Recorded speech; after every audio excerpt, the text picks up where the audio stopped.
Meus queridos, muito bom dia, boa tarde, boa noite. Na verdade, boa tarde, né? Tô pedindo aqui, antes de mais nada, peço desculpas aqui por estar postando esse vídeo um pouco mais tarde. Tive alguns compromissos aí durante a manhã, durante o horário do almoço, mas chegou o momento da gente falar aqui sobre Botafogo, cara. Meu nome é Daniel Brown, sejam bem-vindos a mais um vídeo aqui do canal Brown e Fogo. Absolutamente todo o conteúdo possível sobre o Glorioso. Peço encarecidamente para que você se inscreva aqui no canal, cara. A gente está crescendo bastante, rumo aos 25 mil, que eu tô querendo chegar pelo menos até ali o mês de março. Será que eu consigo? Vamos ver. Ative aqui as notificações para você não perder absolutamente nada, cara. Geralmente 2 vídeos aqui por dia e chegou o momento da gente mandar aqui os abraços para a rapaziada que comenta a opinião, junto do nome e a cidade de onde você tá falando. Você quer receber aqui o salve, cara? É muito simples, só fazer isso. Vou mandar aqui os salves para essa rapaziada aqui. Os abraços da vez vão para o Josimar de Leopoldina, em Minas Gerais, para o Benjamin de Guaporé, no Rio Grande do Sul, Rodolfo de Murici, Ricardo de Maceió, Pedro Lucas de Itamaraju, na Bahia, e o Miguel Ângelo de Campo Grande, aqui no Rio de Janeiro.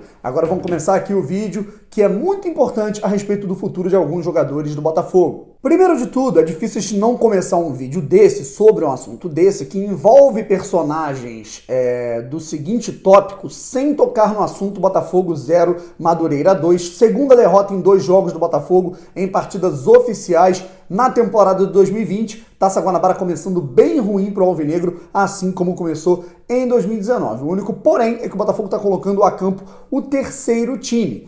E aí a gente viu partidas absolutamente pavorosas e foi alucinante, principalmente para quem estava sóbrio, eu estava sóbrio vendo aquele jogo ali, tô machucado do pé, não posso beber, foi pior ainda, foi mais torturante ainda para mim assistir aquele jogo de perto, então foi difícil, foi bem complicado. Eu diria que nesse jogo apenas, eu vou repetir um pouco, resumir um pouco do que eu falei na live, vocês podem acompanhar mais de 1 hora, foi 1 hora e 15 minutos de live aí, ontem à noite, porque eu cheguei um pouco tarde, não pude falar logo após a partida. Eu só gostei, assim, eu acho que na linha, 3 jogadores se salvaram, na minha opinião, apenas 3. Dos titulares, apenas 2. O Caio Alexandre, que chamou a responsabilidade para si, o Enio e o Rafael Navarro, que entrou bem no segundo tempo. De resto, todo mundo, ou eu diria que eu vou salvar um ou outro que foram razoáveis, na minha opinião, Souza foi ok, e de resto, cara, eu coloco aí o Canu, que foi mal, que não foi pavoroso, mas ele falhou em um dos gols, e 5 jogadores foram absolutamente terríveis em campo. Fernandes, Lucas Barros, Lucas Campos, Bochecha e Luiz Otávio. Esses 5 foram absolutamente catastróficos em campo. Sem esquecer do Igor Cássio também. Igor Cássio também não foi legal no jogo, mas esses 5, eles merecem um grande adendo.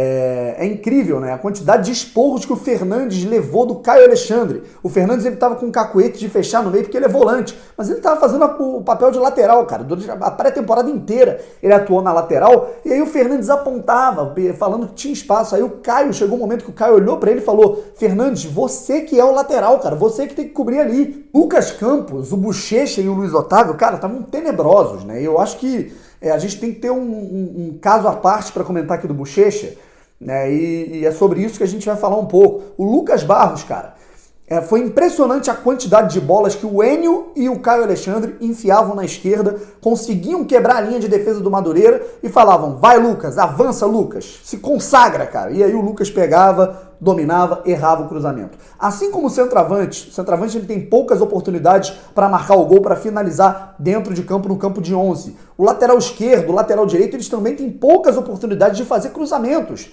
Então, quando o cara recebe mais de 10 oportunidades para cruzar a bola na cabeça do centroavante, ele erra absolutamente todas, cruzando em arco, cruzando aberto, cruzando no primeiro pau, no segundo, ele erra todas.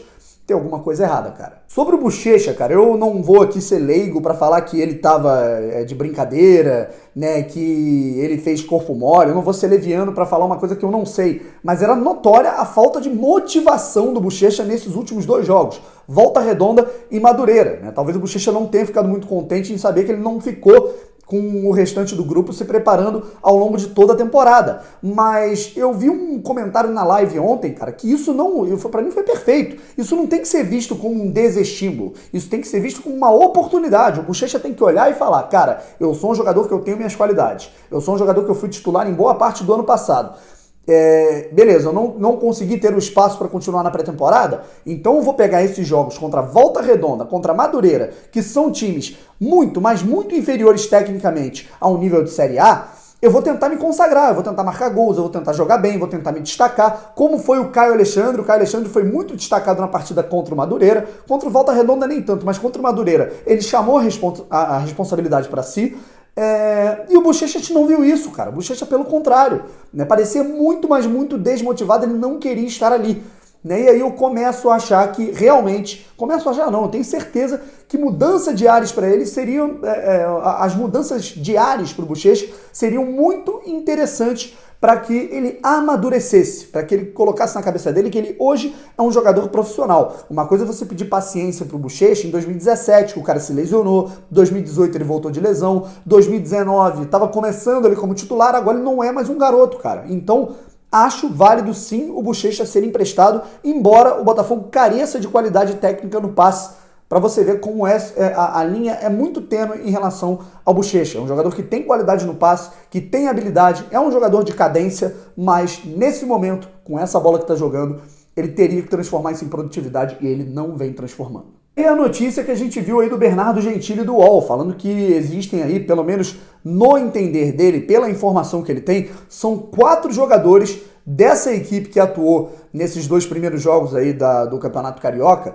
que estariam presentes numa lista de empréstimo para possíveis negociações. Lucas Barros, Lucas Campos, Bochecha e o outro, o Henderson. São esses 4 jogadores inicialmente. Eu não acho que sejam apenas esses 4 jogadores. O Vinícius Tanque, ele já foi dito que não fazia mais parte dos planos de maneira bem misteriosa depois do jogo contra o Volta Redonda. Mas desses jogadores aí citados, cara, eu acho que Lucas Barros e Lucas Campos, né, apesar de terem se destacado nas categorias de base, foram caóticos no momento em que chegaram no profissional. O Lucas Barros ele teve a oportunidade na Série A no ano passado e agora nesses primeiros 2 jogos ele foi muito mal.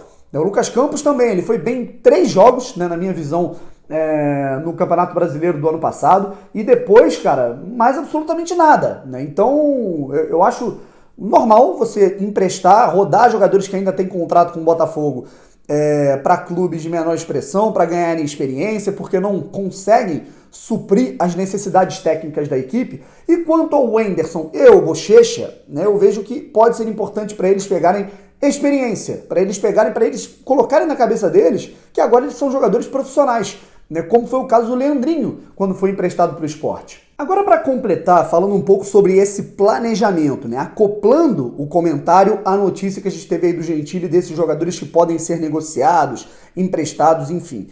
Será que foi uma boa ideia você pegar esse amontoado de jogadores e falar, ó, vocês vão jogar a estreia do Carioca? E é óbvio que uma coisa vai chegando no outro, e eles sabiam, né, que esses jogadores aí, eles estavam sendo, esses jogos estavam servindo como um teste, né, para ver se esses jogadores eles poderiam ser aproveitados ou se eles seriam negociados. Né? Então, alguns podem ter se sentido desestimulados.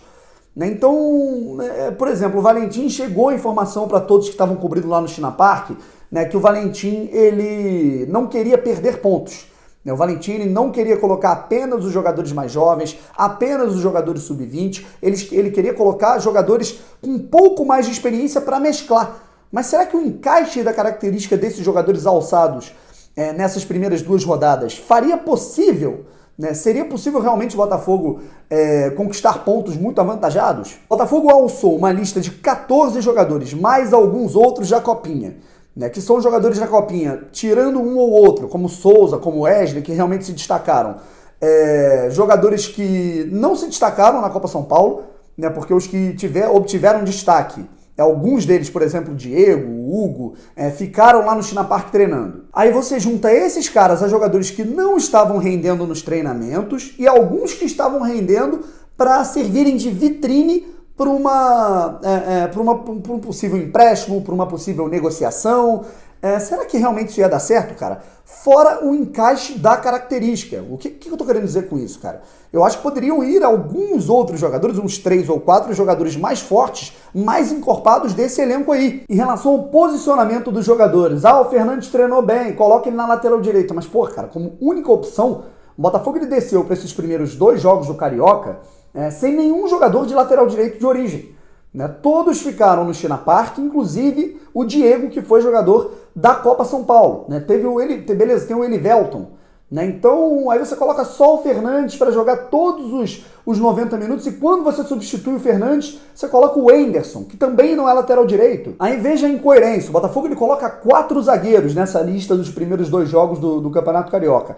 4 defensores, né? Sejam eles zagueiros centrais, quarto zagueiro, 3 centroavantes, teve aí o Navarro, o Tanque e o Igor Cássio. Aí você olha, nenhum jogador de origem de armação, nenhum armador, né? Poderia ter sido o Marcos Vinícius, beleza, aí estava machucado, envia outro, cara, né? Coloca algum jogador da base, já que serve para testes. Aí qual o critério disso? Você pega o Bochecha e o Caio Alexandre e coloca na saída de bola, porque é o esquema do Valentim com 2 volantes, e aí como armador central você coloca o Luiz Otávio, que na entrevista de apresentação dele disse que gostaria de ter jogado mais recuado. Então o planejamento ele foi mal feito. Ah, Daniel, o Botafogo ele tá planejando aí a pré-temporada mais longa. Beleza, eu concordo com isso. Eu bato palmas por esse planejamento, porque todo time limitado ele tem que passar mais tempo treinando. Mas a escolha, né, a lista dos jogadores que desceram para o Rio de Janeiro, ao meu ver, é uma lista equivocada. E aí o Rotenberg falou lá no Twitter que agora, né, que foi a opção, ele defendeu, né, o planejamento, disse que a opção era essa mesma, colocar os jogadores mais qualificados para treinar a parte mais tempo, e que o Campeonato Carioca, a temporada 2020, começa de verdade para o Botafogo no domingo. É isso que eu quero ver, é isso que nós vamos ver. É só agora, só o tempo dirá se essa pré-temporada ela valeu a pena em relação a você colocar um período mais longo de treinamentos, de tempo para se treinar, afastado, num lugar mais calmo, onde os jogadores iriam estar concentrados. A partir de agora, 7 da noite, contra o Macaé no domingo, a gente vai ver os resultados disso na prática. E não apenas contra o Macaé. Vem aí a primeira decisão do ano e muito, mas muito importante em termos financeiros por conta da premiação. Dia 5 de fevereiro, o Botafogo estreia na Copa do Brasil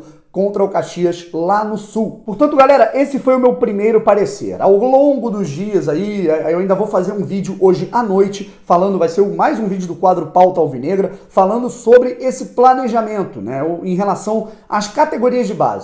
Por que as categorias de base do Botafogo elas estão tão desgastadas, tão sucateadas? A gente vê aí desempenhos ruins na copinha, alguns jogadores não rendendo, né? Mais jogadores sendo descartados, emprestados, dispensados do que propriamente incorporando o elenco, e os que incorporam, poucos deles realmente são unânimes, né? E aí a torcida pega bode com as categorias de base. Eu quero fazer uma reflexão sobre a base do Botafogo com vocês mais tarde. Quero falar sobre esse planejamento agora que vai vir aí, já começar a desenhar o que vai ser esse fim de semana para o Botafogo em relação à sua estreia para valer no Campeonato Carioca contra o Macaé. Então, o Campeonato Carioca, né, temporada 2020 para o Botafogo, ela já começa muito conturbada. E é claro, principalmente para o torcedor do Botafogo. Eu coloquei lá no Twitter, gente, 4 jogos do Botafogo em 5 dias, cara, é pra matar a gente do coração. Jogo treino contra o Estrela, depois tivemos aí Volta Redonda no Carioca, amistoso contra o Vitória e depois jogo contra o Madureira, cara. E o Botafogo só se deu bem em um desses jogos, curiosamente, o jogo em que o Botafogo foi com o esboço do time titular. Por isso, a gente tem que ter um pouco de cautela para analisar, e ao longo dos dias a gente vai analisando por aqui. Pessoal, vamos chegando até o fim aqui desse vídeo. Se inscreva aqui no canal, ative as notificações para você não perder o próximo vídeo que teremos hoje. Lembrando que aqui no canal do Brown Fogo são aproximadamente 2 vídeos por dia sempre. Um forte abraço, até a próxima, fui!